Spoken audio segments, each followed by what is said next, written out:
오늘 은혜 받으실 하나님 말씀은 누가복음 4장 18절에서 19절 말씀입니다. 다 같이 말씀을 봉독하겠습니다. 주의 성령이 내게 임하셨으니 이는 가난한 자에게 복음을 전하게 하시려고 내게 기름을 부시고 나를 보내사 포로된 자에게 자유를 눈먼 자에게 다시 보게 함을 전파하며 눌린 자를 자유롭게 하고 주의 은혜의 해를 전파하게 하려 하심이라 하였더라. 아멘. 저는 오늘 여러분과 함께 누가복음 4장 18절에서 19절 말씀을 가지고 예수님은 누구를 위해 오셨나라는 제목의 말씀으로 은혜 받기를 간절히 원합니다. 성경에 보면 예수님이 오신 이유에 대해서 많이 설명했습니다. 사복음서에서는 예수님의 오심에 대해서 이렇게 설명합니다. 특별히 마태복음과 마가복음은 예수님이 이 땅에 오신 이유는 성김을 받으려 함이요 자기 목숨을 많은 사람의 대속물로 주려 하심이라고 성경 기록하고 있습니다. 바로 마태복음 20장 28절입니다. 인자가 온 것은 성금을 받으려 함이 아니라 도리어 섬기려 하고 자기 목숨을 많은 사람의 대속물로 주려 함이니라 성경 말하고 있습니다. 이와 동일하게 마가복음에도 이렇게 설명하고 있습니다. 마가복음 10장 45절이죠. 인자가 온 것은 성금을 받으려 함이 아니라 도리어 섬기려 하고 자기 목숨을 많은 사람의 대속물로 주려 함이니라 성경 말하고 있는 것입니다. 그러니까 마찬가지로 마태 마가는 예수님 오신 것은 우리의 죄를 청산하시고 대속물로 왔다, 그리고 섬김이 아니라 섬기려 오셨다라는 것을 강조하여 그 이유를 들고 있습니다. 그러나 요한복음은 이것을 더 구체적으로 설명하고 있습니다. 예수님이 왜 오셨는가 이야기한다면 하나님이 이 세상을 이처럼 사랑하셨기 때문에 예수님이 오셨다고 말합니다. 이를 통해서 그를 믿는 자를 멸망하지 않고 살리기 위해서 오셨다라고 성경은 말하고 있는 것입니다.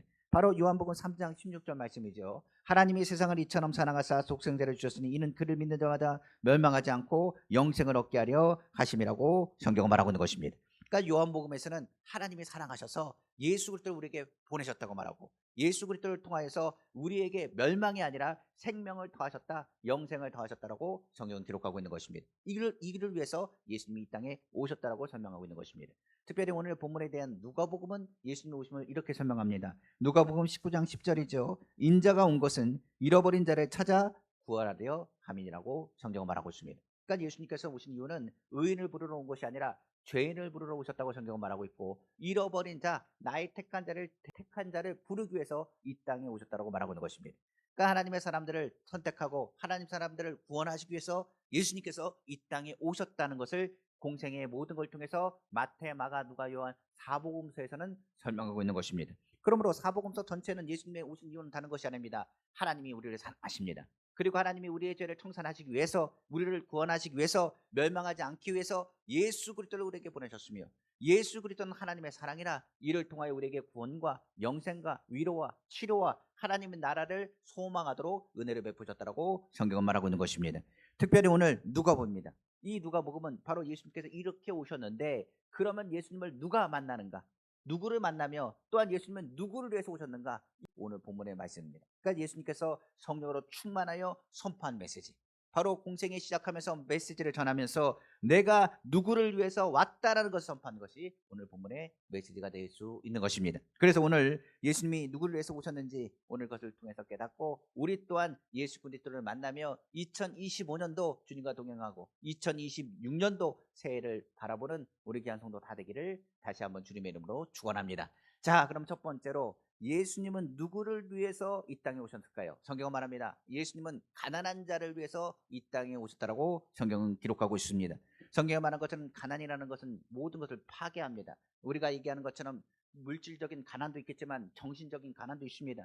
성경에 보면 인간 관계 속에서도 빈곤이 있다고 말합니다. 누구랑 밥을 먹고 싶어도 밥 먹을 관계가 없는 사람도 가난한 사람이고, 그리고 상처받고 어려운 가운데 태어난 사람들도 가난한 사람입니다. 더 특별히 우리가 아는 것처럼 영적으로 가난한 사람들도 있다는 사실입니다. 성경은 그래서 영적인 가난함이라는 것을 굉장히 중요하다고 설명하고 있습니다. 바로 우리가 아는 것처럼 물질적인 가난함, 환경적인 가난함을 떠나서 우리가 가난하다는 것을 먼저 깨달아야 됩니다. 이 자리에 오신 한 분 한 분마다 부유하다고 생각한 사람들은 성경은 말합니다. 예수님을 만날 수가 없습니다. 우리가 예수 그리스도를 만난다 했을 때는 내가 예수님이 필요하다는 것을 의미하는 것입니다. 주님, 내가 예수님 없으면 살 수가 없습니다. 예수님 없으면 나는 부족합니다. 예수님 없으면 나는 아무것도 할 수 없다는 고백이 우리 가운데 있어야 예수님을 만납니다. 그러니까 예수님을 만나는 사람은 성경은 말하기를 마태복음에 심령이 가난한 자는 복이 있느니 저희가 천국을 소유한다고 말했는데 성경은 말하기를 심령이 가난한 사람, 내가 주님을 필요로 하는 사람이 예수님을 만나는 것입니다. 그러니까 예수님은 누굴 만나 주시느냐? 나를 필요로 하는 자가 예수님을 만나게 됩니다. 그러니까 예수님을 필요로 하는 자가 예수님을 만나게 되는 것입니다. 예수님을 간절히 찾는 자가 예수님을 만나게 되는 것입니다. 마찬가지로 부자는 예수님 만날 수 없다고 했습니다. 여기서 이야기한 부자, 나는 모든 걸 다 가지고 있습니다. 나는 모든 걸 다 누리고 있습니다. 이야기하는 사람 절대적으로 예수님 만날 수 없습니다. 예수님 만난다는 것, 나는 부족합니다. 나는 연약합니다. 나는 아무것도 할 수 없는 자가 예수님을 만나는 것입니다. 그러다 보니 부자보다도 가난한 자가 예수님을 더 만나고 그리고 건강한 사람보다 누가 예수님을 만나느냐? 몸이 아프고 연약한 자가 예수님을 만나며 그리고 더 나아가서 우리의 삶 가운데 보면 알 수 있는 것처럼 부족하다, 결핍한 사람들이 예수 그리스도를 통하여 다시금 회복하기를 원하여 주님을 찾게 되는 것입니다. 사람은 한계를 갖고 있습니다. 그런데 문제가 되는 것이 여기 있습니다. 내가 뭐라고 생각하는 것, 부자라고 생각하는 사람들이 가장 큰 문제입니다. 성경에 보니 많은 이들 그리스도인들조차도 나는 부유하다고 생각하는 사람이 많습니다. 오늘 이 자리에 오신 분들은 기억해야 됩니다. 내가 가난하기 때문에 나온 겁니다. 내가 부족하기 때문에 나온 겁니다. 난 예수님이 필요하기 때문에 나온 거예요. 많은 사람이 착각하는 것처럼 예수님이 필요 없으면 이 자리에 나올 이유가 없는 겁니다. 주님이 내 마음을 위로하시고 나의 질병을 치료하시고 나의 연약함을 아시고 나의 부족함을 아시고 내가 주님이 필요하다는 것을 깨달아 주님 앞에 나오기 때문에 주님이 우리의 가운데 역사하여 주시는 것입니다. 근데 문제는 아까 있다고 했습니다. 내가 부자라고 착각하는 사람입니다. 내가 배가 부릅니다. 등이 따십니다. 내가 예수님 없어서 사는 것 같이 보입니다. 그러면서 얘기합니다. 내가 주님을 잘 믿는다고 얘기하는 사람들이 있다는 사실입니다. 성경에 보면 라오디게아 교회를 향해서 예수님께서 책망하신 말씀이 있습니다. 라오디게아 교회 어떤 교회냐? 정말로 뜨거운 교회였으면 좋겠지만은 예수님께서 보시기에는 미지근한 교회였습니다. 그래서 보니 예수님께서 말합니다. 너희 모습을 잘 봐라. 너희가 뜨겁지도 않고 차지도 않다. 뜨겁든지 차든지 하라고 말씀하시면서 성경에서 말하기를 너희가 부유하다 부족함이 없다 말하지만 실상은 너희는 가난하다라고 이야기하는 대목입니다. 바로 성경 볼까요? 요한계시록 3장 17절입니다. 내가 말하기를 나는 부자라 부유하여 부족한 것이 없다 하나 내 공고한 것과 가련한 것과 가난한 것과 눈먼 것과 벌거벗은 것을 알지 못하는도다. 성경은 말하고 있는 것입니다. 제가 여기서 이야기 드립니다. 삶에 가난하게 살라는 얘기가 아닙니다. 저는 우리 견성들이 부유하게 살기 원합니다. 행복하게 살기 원합니다. 풍족하게 살기 원합니다. 무엇보다도 연약하여 가지고 누구에게 꾸어 다니기를 원치 않습니다. 부유하고 풍성하게 살기 원합니다. 여기서 얘기하는 이 가난은 내가 예수님 앞에 나갔을 때 나는 누구라고요? 주님의 은혜에 빚진 자입니다. 나는 예수님 앞에서 어떤 사람이 되냐? 가난한 사람이 될 수밖에 없습니다. 예수님 앞에서 나는 빚을 졌습니다. 주님이 나의 모든 죄를 청산하실 뿐만 아니라 1만 달란트 빚진 자의 탕감한 것처럼 나를 용서하시고 하나님에 대해 삼아 주셔서 더 이상 죄의 종로로 타지 않도록 풀어주셨습니다. 그 은혜를 우리는 갚을 수가 없습니다. 그렇기 때문에 예수님 앞에서는 어떤 사람이 되느냐? 가난한 자가 될 수밖에 없습니다. 그러니까 주님 앞에서 나 부유하다는 사람은 가짜예요. 거짓말이요. 가짜 부유함에 속한 사람이요. 내가 예수님 없이 평안하다는 사람은 내가 있는 평안함이 가짜 평안함인 것을 알아야 됩니다. 우리가 가지는 물질은 손에 쥐운 것 같지만 사라져버립니다. 우리가 가지고 있는 평안은 한순간에 무너질 수 있는 것이 우리가 가지고 있는 평안입니다. 예수 그리스도 안에 있어야 우리의 삶 가운데 가난이 아닌 진정한 부유함을 느낄 수 있다는 것을 깨달아 알아야 되는 것입니다. 그러므로 주님은 우리 가운데 역사하신 것은 우리의 가난함을 아셔서 이 땅에 오신 것입니다. 그리고 이 가난함을 무엇으로 만들기 위해서 우리의 삶 가운데 예수 안에서 부유함으로 만들기 위해서 이 땅에 오셨다라고 성경은 기록하고 있는 것입니다. 한번 성경 보겠습니다. 고린도후서 8장 9절입니다. 우리 주 예수 그리스도의 은혜를 너희가 알거니와 부유하신 이로써 너희를 위하여 가난하게 되심은 그의 가난하심으로 말미암아 너희를 부유하게 하려 하심이라고 성경 말하고 있는 것입니다. 그러니까 주님 앞에서는 늘 뭐 해야 된다고요? 연약한 사람이 돼야 됩니다. 주님 앞에 와서는 늘 뭐라 그랬냐? 하나님 나를 불쌍히 여겨주옵소서. 나를 긍휼히 여겨주옵소서. 내가 주님을 해서 살려고 하지만 하나님 앞에 내 마음이 내 마음대로 되지 않습니다. 내 생각대로 가지 않습니다. 내가 주의 뜻대로 살려고 하지만 주의 뜻대로 살기가 너무나 부족합니다. 내가 부유하다고 착각했습니다. 오만했습니다. 교만했습니다. 내가 많은 거 안다고 생각했습니다. 그런데 내가 아는 것은 정말로 일부밖에 없었습니다. 우리가 기억할 건 다른 게 아닙니다. 내가 가난한 자가 주님 앞에 가난한 자가 돼야 겸손한 자가 됩니다. 그리고 주님의 부유하심이 들어와야 비로소 어떻게 하느냐? 어려운 사람을 돕습니다. 가난한 사람을 어떻게 돕습니까? 그러나 물질적인 어려움이 있는 사람이라 할지라도 예수 그리스도의 부유함이 들어가면 가난한 사람을 돕습니다. 그런데 내 삶이 굉장히 부유합니다. 세상에 볼 때 부자입니다. 그러나 내 마음 가운데 예수 그리스도의 부유함이 들어가지 않으면 어떤 것도 나눌 수가 없습니다. 그러니까 중요한 것은 내 마음에 예수의 부유함이 있어야 그리스도의 사랑을 나누고 어려운 사람을 돕고 국률함 받은 만큼 국률함을 베풀 수 있다는 것을 우리는 기억해야 됩니다. 주님이 원하시는 건 뭐라고요? 가난한 자를 지금 찾고 계십니다. 주님의 은혜가 필요합니다. 하나님, 주님의 위로가 필요합니다. 주님의 치료가 필요합니다. 주님의 능력이 필요합니다. 주님, 나는 부족함 없습니다. 나는 연약합니다. 주님 도와주옵소서. 세상을 향해서는 선포해야 됩니다. 주님 안에서 나는 부유한 사람입니다. 여러분 걱정하지 마십시오. 주님이 나를 치료하셨습니다. 주님이 나를 부욕해 하셨습니다. 나는 연약한 자가 아닙니다. 나는 강하고 담대합니다. 나는 주님을 강하게 하셨습니다. 주님이 나를 세우셨습니다. 주님은 나의 주가 되십니다. 주님이 나와 함께 하시면 나는 무서워하지 않습니다.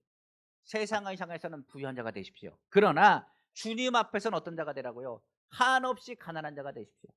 주님의 국률하심 자, 주님의 국률함을 받아야 되고 주님의 부유하심 임할 때 비로소 세상을 향하여 주님의 부유함을 나누는 은혜가 임하게 될 것입니다. 그러므로 오늘 주님께서 회개하고 예수 그리스도를 믿는 자, 내 삶 가운데 모든 저주를 끊어버리고 주님의 부유함이 너희 가운데 임하여 진짜 부유함을 느끼게 할 것이라고 성경은 말하고 있는 것입니다. 두 번째로 예수님이 우리를 향하여 다가오시는데 누구를 만나러 오셨느냐? 오늘 성경 말합니다. 포로된 자를 위해서 주님이 오셨다라고 성경은 말하고 있는 것입니다. 주님이 말하는 포로된 자라는 것 우리가 기억하십시오. 우리는 누구라고요? 죄인입니다. 성경은 말합니다. 예수님이 부르러 오셨을 때 의인을 부르러 오신 분이 아니라 죄인을 부르러 오셨다고 말하고 있습니다. 우리는 죄에 묶여있는 사람들입니다. 부정적인 생각이 우리를 누르고 있습니다. 더 나아가서 불평과 원망이 우리 가운데 있습니다. 우리의 삶에 욕심이 우리를 끌어안고 있습니다. 그러다 보니 우리가 잘못된 길을 갈 수도 있고 그리고 세상의 시스템 안에 묶여져 있는 것이 얼마나 많은지 모르겠습니다. 우리가 하는 것처럼 정치적인 문제, 사회적인 문제가 우리를 누르고 있습니다. 그러나 정치적인 문제, 사회적인 문제 그것만 바라보면 안 됩니다. 정치적인 문제에 뭐가 있는지를 봐야 되고 사회적인 문제에 무엇이 있는지 봐야 됩니다. 그렇기 때문에 성경을 바라볼 때 너희의 정치와 너희의 사회, 너희 환경에 있어서 자유함이 있느냐? 세상은 계속적으로 우리를 뭘 만드느냐? 종노릇하게 우리를 시스템으로 눌러서 흔드는 것이 세상적인 모습이라고 볼 수가 있는 것입니다. 그러나 이런 세상의 시스템 바로 예수 그리스도 이 땅에 오셔서 완전히 바꿔놓으셨습니다. 너희 생각을 바꿔놓았습니다. 우리의 생각을 바꿔놨습니다. 우리는 세상의 정치와 사회의 모든 것을 흘러가는 것이 아니라 주님이 주시는 선하심을 가지고 선한 일들을 감당하는 일들을 감당해야 되는 것입니다. 성경은 그래서 우리에게 말합니다. 내가 너희를 건진 것처럼 너희도 주님의 일들을 감당을 원하고 너희가 어떤 자라는 것을 이어가라. 너희는 포로된 눌린 자가 아니라 그래서 눌린 사람들처럼 다른 사람을 누르고 포로된처럼 종의 생각을 가질 것이 아니라 너희는 어떤 사람을 가지라. 예수 그리스도에서 자유함을 얻어 생명을 주되 더 풍성히 주는 생명의 통로로서 너희가 사용되기를 원한다라고 성경은 말하고 있는 것입니다. 우리는 주님 앞에서 어떤 자라고요? 자유함 얻은 사람입니다. 어떤 일 하라고요? 살리는 합니다. 우리가 교회도 그렇습니다. 신앙생활은 뭘 하는 것이냐? 죽이는 데가 아니라 살리는 데입니다. 강단에서 저주하는 자리가 아닙니다. 비판하고 비난하는 자리가 아닙니다. 강단은 무슨 자리라고요? 예수 그리스도의 생명을 전하는 자리입니다. 오늘 우리는 종이 아닙니다. 하나님의 자녀로 우리를 택하셨습니다. 우리를 부르셨습니다. 우리를 누르고 있는 권세가 없습니다. 주님이 우리와 함께 하십니다. 주님의 생명이 우리 가운데 있습니다. 세상의 법이 아니라 정치적 사회적 법이 아니라 누구의 법으로요? 생명의 성령의 법이 우리의 삶을 주장하신다는 것을 깨달아 간절히 원합니다. 로마서 8장 1절에서 2절입니다. 그러므로 이제 그리스도 예수 안에 있는 자에게는 결코 정죄함이 없나니 이는 그리스도 예수 안에 있는 생명의 성령의 법이 죄와 사망의 법에서 너를 해방하였음이라고 성경은 말하고 있습니다. 우리는 뭐라고요? 죄와 사망의 법이 아닙니다. 우리를 다스리는 법은 바로 성령 안에서 생명의 성령의 법입니다. 그러니까 우리는 뭐 하는 것? 살리는 데 있습니다. 주의 일은 살리는 데 있습니다. 하나님의 사람은 뭐라고요? 살리는 것이 하나님의 일이요 자신의 일이 됩니다. 우리가 인생을 살면서 무엇을 위해 살겠습니까? 살리는 일을 해야 되지 않겠습니까? 주의 선한 일을 감당하는 것 자유자가 할 수 있는 것입니다. 내가 좋은 일을 하려고 해도 묶여있는 사람은 좋은 일을 할 수 없습니다. 그러나 자유인은 뭐 할 수 있다고요? 좋은 일을 할 수 있습니다. 선한 일을 할 수 있습니다. 우리는 뭐라고요? 포로된 자가 아닙니다. 예수 안에서 자유할 사람인 것을 깨달아 알기를 다시 한번 주님의 이름으로 축원합니다. 자, 세 번째로 성경 말합니다. 예수님은 누구를 위해서 오셨느냐? 바로 영적으로 눈먼 자를 위해서 오셨다고 성경 기록하고 있습니다. 눈이 멀다는 것 예수님한테서는 그냥 육신적인 눈만 의미하는 것이 아닙니다. 바로 영적인 눈먼 자들 또한 뜨게 하신다고 성경 말하고 있는 것입니다. 예수님이 실제로 눈먼 자를 만나셨습니다. 그래 안수하실 때 이렇게 하셨습니다. 태어날 때부터 장림된 소경된 그 사람의 얼굴에 아버지 흙을 발라서 그 눈에 발라주시고 실로암 거기서 가서 씻으라 이야기했습니다. 그리고 그곳에 실로암 가서 씻었더니 그 눈이 밝아졌다라고 성경 기록하고 있습니다. 바로 요한복음 9장 11절입니다. 대답하되 예수라는 그 사람이 진흙을 이겨 내 눈에 바르고 나더러 실로암에 가서 씻으라 하기에 가서 씻었더니 보게 되었노라 성경 기록하고 있습니다. 여기서 이 소경은 단순히 눈만 뜬 것이 아닙니다. 성경에 보니까 그는 영적인 눈을 떴습니다. 우리가 아는 것처럼 그 소경, 그 매기는 다른 것을 바라보지 않았습니다. 메시아가 누군지를 발견했습니다. 그리고 그 메시아만 본 것이 아니라 그가 하나님의 아들일 뿐만 아니라 하나님 나라가 있다는 것도 듣게 되었습니다. 우리가 아는 것처럼 우리의 육신의 질병만을 치료하는 분이 아닙니다. 영적인 눈을 열게 하셔서 하나님의 살아계신 것을 체험하게 하십니다. 오늘 이 자리에 주님 체험하신 분이 많습니다. 병든 자가 치료받은 사람도 있고, 그리고 환경적인 어려움에서 주님이 나를 건진 것도 있고, 삶 가운데 나의 자존감이 땅바닥까지 떨어졌는데도 불구하고 주님의 음성 듣고 주님의 위로받아서 새롭게 일을 시작하시는 분도 있습니다. 치료받았을 때 단순히 치료로 끝났나요? 아닙니다. 하나님의 성전에 왔을 때는 내가 예수님을 만났습니다. 더 나아가서 나의 삶의 하늘나라를 바라본다는 믿음을 갖고 생기게 되셨다는 것을 깨달을 수 있습니다. 오늘 영적인 눈이 뜨여지는 사람이 되길 원합니다. 눈이 가려져서 하나님 나라를 바라보지 못하는 사람은 세상 욕심을 갖고 살 수밖에 없습니다. 그러나 하늘나라를 바라보는 사람, 영의 눈을 뜨는 사람은 하늘나라를 위해서 욕심내지 않고 주의 사랑을 전파하고 나눌 수가 있게 되는 것입니다. 우리가 분명히 우리의 길을 알아야 됩니다. 주님은 우리의 눈을 떠 주셔서 하나님 나라가 무엇인지, 그리고 우리에게 예비된 것이 무엇인지를 바라보게 하여 주십니다. 그러므로 우리는 하나님의 자녀일 뿐만 아니라 하나님 나라를 소유한 사람들입니다. 주님의 나라를 바라보는 사람들입니다. 그리고 우리는 눈먼 자가 아닙니다. 마지막 때에 하늘나라를 유업을 얻을 자입니다. 하나님이 우리에게 이것을 친히 보여주시기 위해서 예수 그리스도를 우리에게 보내주신 것입니다.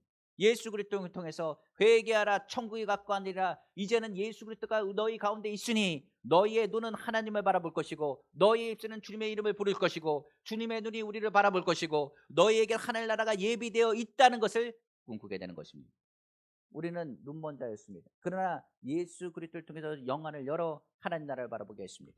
우리가 겪었던 예수님은 누구를 향해서 왔느냐? 눈먼 자들을 위해서 왔습니다. 그들의 눈을 뜨게 하셔서 무엇을 바라보게 하나님 나라를 바라보게 할 뿐만 아니라 하나님이 우리를 얼마나 사랑하신지를 깨닫게 하시기 위함이라고 성경은 기록하고 있는 것입니다. 자, 네 번째로 예수님은 누구를 위해서 오셨습니까? 성경은 말합니다. 눌린 자를 위해서 오셨다라고 성경은 말하고 있는 것입니다. 우리를 누르고 있는 것이 무엇인지 한번 생각해 봐야 됩니다. 우리를 누르고 있는 가정, 환경, 사회, 정치 여러 가지 부분이 있을지 모르겠습니다만 누름의 근본은 어디 있느냐? 악한 영 가운데 있다라고 성경은 말하고 있습니다. 우리가 선한 일을 하려고 합니다. 주의 일들을 감당하려고 합니다. 그리고 하나님 열심히 해보려고 합니다. 그런데 희한하게 그럴 때일수록 누르는 게 있습니다. 뭐라고 누르는지 아십니까? 자기 마음 가운데 내가 뭔데 이런 일을 합니까? 내가 이거 하기 싫습니다. 내가 무엇을 했다고 합니까? 난 아무것도 알지 못합니다. 자존감이 떨어집니다. 자신감이 떨어집니다. 그리고 부정적인 생각이 가득 차기 시작합니다. 한순간에 생각합니다. 기도한다고 해서 치료받느냐? 치료받을 수 없습니다. 내가 예배 드린다고 해서 은혜 받느냐? 내가 은혜 받은 것 같긴 한데 내가 은혜 받을 그릇이 안 됩니다. 나는 자격, 요건, 자격도 안 된다고 얘기하는 생각들이 그 마음 가운데 계속 공격할지 모르겠습니다. 그런데 기억하십시오. 예수님이 우리 가운데 왜 오신지 아십니까? 기름을 부으시고 능력 주시고 우리에게 뭐라고 말하냐? 믿는 자에게 능치 못함이 없다라고 말씀하시면서 우리로 하여금 뭘 하기 원하냐? 너희를 누르고 있는 권세가 악한 권세라는 걸 깨닫게 하셔서 그 악한 권세를 내어 쫓으시기 위해서 예수님이 오셨다라고 성경 말하고 있는 것입니다. 오늘 누린 자에게 자유함을 주시는 분이 주님이십니다. 우린 가난한 자가 아닙니다. 세상을 향해서 우리는 뭐라고요? 부자입니다. 예수님을 마음에 품은 사람은 하늘나라를 품은 사람 아닙니까? 너희가 영안을 열어보면 저 사람들이 나를 향해서 불쌍해 보일지 몰라도 믿지 않는 자들을 바라볼 때 우리는 그 사람들이 오히려 더 불쌍해 보입니다. 하나님의 국률하심이 우리 가운데 있고 그 국률함을 받은 사람은 영적인 눈을 뜰 뿐만 아니라 우리가 누르고 있는 그 세계가 악한 영이 있다는 것을 깨닫게 됩니다. 그래서 예수님께서 오신 것은 선한 일 행할 뿐만 아니라 악한 권세를 누르셨습니다. 성경 보면 사도행전에 이렇게 기록되어 있습니다. 사도행전 10장 38절입니다. 하나님이 나사렛 예수에게 성령과 능력을 기름 붓듯 하셨음에 그가 두루 다니시며 선한 일을 행하시고 마귀에게 눌린 모든 사람을 고치셨으니 이는 하나님이 함께 하셨음이라 성경 말하고 있습니다. 주님이 함께 하셨습니다. 그렇기 때문에 주님이 함께 한 사람은 악한 영이 떨어져 나갈 수밖에 없습니다. 주님이 우리와 함께 하시는데 모든 것 할 수 있지 않겠습니까? 주님이 나와 함께 하시고 나와 동행하시는데 무엇을 걱정할 수 있겠습니까? 모든 염려를 주께 맡기라. 주께서 우리를 돌보신다고 성경은 기록하고 있다는 것을 우리는 기억해야 됩니다. 제가 축복철야 예배를 인도한 적이 있습니다. 그때 선포한 메시지가 마귀의 권세, 눌린 자의 자유함을 선포하라고 하면서 마귀의 권세를 묶으라고 하면서 선포했던 메시지를 전한 적이 있습니다. 그때 이제 기도 제목을 올려놨습니다. 그래서 기도 제목을 하나씩 읽어드렸습니다. 기도 제목 하면서 이렇게 했습니다. 오늘 병든 자가 있습니다. 오늘 병든 자를 치료하셨습니다. 오늘 허리 아픈 사람을 치료해 주셨습니다. 하나님이 건강해 주셨습니다. 하나님이 그 마음을 위로하셨고 하나님이 역사하셨습니다 라고 선포했습니다. 근데 기도 제목을 또 하나 보는데 기도 제목 가운데 이런 기도 제목이 있습니다. 우리 아들이 집 나갔습니다. 집 나간 지 꽤 됐습니다. 이 집 나가다 돌아오게 달라고 기도 제목을 올려놨습니다. 저도 기도하다가 그분을 향해서 선포하기 시작했습니다. 그분이 누군지 모릅니다. 지금 이 자리에 있는지 모르겠지만 오늘 집 나간 아들이 돌아옵니다. 하나님께서 그 마음에 눌린 것을 자유케 하시고 하나님께서 돌아오게 하시길 믿습니다라고 선포했습니다. 그리고 축복 철야가 끝났습니다. 그리고 나서 또 오는데 어떤 분이 얘기했습니다. 하나님께서 나를 치료하셨습니다. 하나님께 영광 돌립니다라고 이야기만 간증했습니다. 그리고 나서 하루가 지났습니다. 저녁 때 됐는데 어느 분이 전화가 왔습니다. 모르는 전화가 전화번호가 떴습니다. 전화가 와서 전화를 받았습니다. 근데 그분이 그런 얘기를 합니다. 목사님 감사합니다. 제가 그랬습니다. 어떻게 전화번호 안 하냐 그랬더니 물어 해가지고 전화번호 알아서 전화 드립니다. 저는 목사님 모르시겠지만 그날 축복절할 때 얘기하시고 나서 제가 은혜 받은 것을 나누고 감사를 표현해야 되겠다고 생각해서 전화를 드렸습니다. 그게 무슨 얘기냐고 물어봤습니다. 그날 목사님이 선포할 때 아들이 저녁에 돌아왔다고 했죠. 저희 아들이 가출했었습니다. 근데 그날 저녁에 집에 왔더니 아들이 돌아와 있더래요. 그리고 나서 그것 때문에 너무 감사해가지고 이제 전화를 하기 시작했다고. 그래서 감사를 선포한다고 하면서 전화를 주시더라고요. 제가 그랬습니다. 할 듯 하나님께 모든 영광 돌립니다. 그리고 지금 이제 얘기 드리지만 아들이 돌아온 것은 그때 설교 제목을 기억하셔야 됩니다. 아들이 가정에 눌렸을지도 모릅니다. 그러니까 눌렸던 일들이 많이 있을지도 모르겠습니다. 그러니까 그 아들이 튕겨난 건 아니겠습니까? 이제는 그 우리 집사님인지 권사님인지 잘 모르겠지만은 지금 우리 집사님 누르고 있던 그 가정의 권세를 내어 쫓으셔야 됩니다. 그 아들 가운데 눌렀던 그것을 내어 쫓으셔야 됩니다. 지금 내가 눌려 있다면 어찌 그 아들이 편안하게 그 가정에 들어올 수 있겠습니까? 들어왔다는 것은 악한 권세를 지금 묶으신 것을 의미합니다. 우리가 기억할 건 다른 것이 아닙니다. 주님은 눌린 자를 자유케 하신다고 했습니다. 자유롭게 하신다고 했습니다. 그러니 그 마음과 내 평안과 위로 주신 것은 주님이십니다. 바로 사단의 세력을 강고 담대하게 묶어버리십시오. 그러면 주님이 주는 평안과 위로가 그건에 나타날 것이라고 이야기를 드렸습니다. 우리에게도 동일한 것 아니겠습니까? 가정에 문제가 있습니까? 사업에 문제가 있습니까? 내 삶 가운데 자신감이 완전히 땅바닥에 떨어집니까?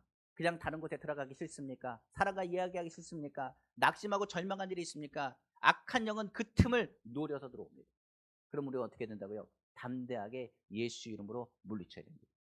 예수님이 이 땅에 오신 것은 그 이름을 우리에게 주시기 위해서 오셨습니다. 영접하는 자 곧 그림의 자가 하나님의 자녀가 되는 권세를 두고 말했습니다. 예수님은 눌린 자를 자유케 하시는 일 성령 가운데 우리 가운데 오늘도 행하신다는 것을 기억하시기를 주님의 이름으로 축원합니다. 자, 마지막으로 예수님은 어떤 사람에게 오느냐? 성경 말합니다. 하나님 나라를 소망하는 자를 위해서 이 땅에 오셨다고 말하고 있습니다. 하나님 나라를 소망하는 사람은 뭐 하기 원하냐? 주의 말씀을 들으려고 귀를 기울입니다. 오늘 예수님이 이 땅에 오셨습니다. 예수님이 오셔서 선포한 메시지는 다른 것이 아닙니다. 자유를 선포하시면서 주의 은혜의 해를 전파하신다고 성경 말하고 있습니다. 주의 은혜의 해를 선포하는 그 메시지를 듣는 사람은 복이 있습니다. 성경은 말하기를 은혜의 해는 뭡니까? 구약에서는 50년 되면 희년이라고 있습니다. 희년이 되면 빼앗겼던 땅이 다시 회복됩니다. 내가 가난해서 누구에게 무엇을 빼앗겼습니다. 그러나 50년이 되면 7년에 7년 그 됐던 49년째 되는 해 대속죄를 하고 대속죄를 한 후에는 뭡니까? 모든 것이 다 원상복구입니다. 내가 잃어버렸던 건 다 찾습니다. 내가 종살이했던 모든 것이 그 모든 것이 다 풀려납니다. 그것을 무엇을 이야기하냐? 희년의 해라고 말합니다. 그래서 50년이 되면 모든 이스라엘 12지파가 그 지파에 받은 그 분깃을 다시 회복합니다. 자기 영역을 회복합니다. 자기 가문에 있었던 것을 회복합니다. 가게의 땅의 유업을 회복합니다. 원상태로 돌아오는 것을 의미합니다. 우리는 아담의 범죄로 해서 모든 걸 빼앗겼습니다. 그런데 예수 그리스도를 통해서 모든 권세를 주님께서 다시 찾아오셨습니다. 우리는 예수 그리스도를 믿습니다. 그러면 언제 우리의 모든 것을 회복되느냐? 아직은 이 땅 가운데 있습니다. 그러나 희년의 낙팔 소리를 듣는 날이 올 것입니다. 우리가 아는 것처럼 예수 그리스도가 오시는 그날이 신년의 나팔 부는 소리요. 그 나팔 불 때 나의 이름을 부를 때 주님께서 나를 향하여 예비된 하나님의 은혜를 회복하여 주시는 날이 다가올 것입니다. 우리는 누굴 기다리냐? 우리를 회복하시는 메시아 되신 예수 그리스도를 기다립니다. 그리고 성탄에 예수 그리스도께서 이 땅에 오셔 주셨습니다. 그리고 우리를 건져 주시고 말씀하시고 약속하셨습니다. 내가 다시 올 때 내가 모든 것을 회복할 것이라고 말했습니다. 너희를 어떻게 회복할 것이냐 말합니다. 영과 혼과 육이 온전하게 회복될 것이라고 성경 기록하고 있기 때문에 그렇습니다. 그러므로 오늘 주님은 누굴 만날까요? 간절히 주님을 기다리고 하늘 나라를 소망하는 자를 오늘 만나 주십니다. 예수 그리스도를 간절히 찾으면 오늘 만날 수 있다고 성경은 말하고 있는 것입니다. 성경에 보면 저들 밖에 한밤중에 목동들이 있습니다. 그 목동들은 어떤 사람이냐? 메시아를 갈망한 사람들이었습니다. 그들은 너무 힘든 삶을 살고 있습니다. 아침에도 일하지만 밤에도 잠을 잘 수가 없습니다. 양떼를 지키기 위해서 이리와 늑대들을 향해서 양떼를 지키기 위해서 그들은 잠도 제대로 자지 못하고 정말 양떼를 지키고 있습니다. 그 목자들의 신분은 어떠냐? 가장 천한 신분이었던 사람들이 바로 목자들이었습니다. 그들에게는 뭐가 없냐? 미래가 없습니다. 희망이 없습니다. 그냥 이렇게 살다가 이렇게 죽는 것이 그들의 인생입니다. 그러다 보니 그들은 소망합니다. 뭘 소망하느냐? 메시아를 소망합니다. 그리고 더 나아가서 무엇을 소망하느냐? 하나님 나라, 하나님의 통치를 소망합니다. 주님 하나님 나를 건지실 분은 주님밖에 없습니다. 나의 삶을 변화시킬 분은 주님밖에 없습니다. 간절히 찾았을 때 주의 천사가 등장합니다. 그리고 뭐라냐? 다윗의 자손 바로 그곳에 그 별 찾아가라. 그곳에 메시아 아기 예수에 대한 것을 탄생을 그들에게 보여줍니다. 성경을 보면 그 당시에 헤롯 왕이 그곳을 통치하고 있었습니다. 헤롯 왕 주변에 누가 있었느냐? 유대인들, 바리새인과 율법학자들이 있었습니다. 그들은 이야기합니다. 동방박사가 찾아왔을 때 뭐라고 그러냐? 메시아가 나올 것을 그들은 몰랐나요? 예언된 말씀에 베들레헴에 아기 예수가 태어난 것에 대한 것이 예언되어 있습니다. 그들은 얘기합니다. 아기 예수가 태어납니다. 아기가 태어납니다. 메시아가 올 겁니다. 왕이 날 겁니다. 근데 그들이 왕을 영접했네요? 아닙니다. 그들은 뭐합니까? 메시아 올 것을 기대하지 않았습니다. 그리고 하나님 나라가 있는 걸 몰랐나요? 하나님 나라가 있는 것도 알았습니다. 그러나 그들은 뭐합니까? 지금 있는 것이 좋습니다. 나는 부유합니다. 나는 걱정할 게 없습니다. 지금 로마의 안에서 헤로드 왕 안에서 내가 있는 내 직분을 다 지키고 종교적인 것 대제장으로서 내 삶을 감당하고 율법적으로 가리키는 것 그 일만 하면 되는데 무엇이 부족합니까? 메시아 필요 없습니다. 지금 있는 것이 평안합니다 생각할지 모르겠습니다. 그들은 간절함이 없었습니다. 그들의 삶은 부유했습니다. 걱정과 염려가 없었습니다. 그렇기 때문에 메시아에 대한 예언의 말씀이 있는 것을 그들은 누구보다 잘 알았습니다. 그러나 그들은 그것을 믿기보다는 기대하기보다는 오히려 그것을 그냥 한마디로 이야기하며 헤롯 왕한테 얘기하고 그냥 온다는 그 이야기만을 말했을 뿐입니다. 그들에게 천사가 등장했네요? 아닙니다. 그들이 아기 예수를 영접했네요? 아닙니다. 메시아를 발견했는데 보지 못했습니다. 오히려 가난하고 연약하고 미래가 없어 보이는 그 목동들 예수님을 갈망했기에 주님을 발견하고 주님께서 그들을 만나셨다는 사실입니다. 오늘 우리는 기억해야 됩니다. 성탄절 주님이 오신 이유 바로 은혜를 선포하시러 오셨습니다. 지금은 무슨 때냐? 성탄 이후에 우리는 은혜의 때를 살고 있습니다. 오순절 성령의 나팔과 함께 성령이 임하게 하시고 이제 마지막 때 하나님의 나팔 소리와 함께 우리에게 예배된 희년의 해와 함께 우리에게는 우리의 모든 분깃을 다시 회복하는 날이 다가오게 될 것입니다. 그러면 오늘 우리는 갈망해야 됩니다. 주님이 하늘나라를 소망하는 자, 주님이 우리에게 주신 그 은혜를 갈망하고 오늘 예수 그리스도 안에서 주시는 온전한 회복이 우리 귀한 성도들 삶 가운데 나타나기를 다시 한번 주님의 이름으로 축원합니다. 기도하겠습니다.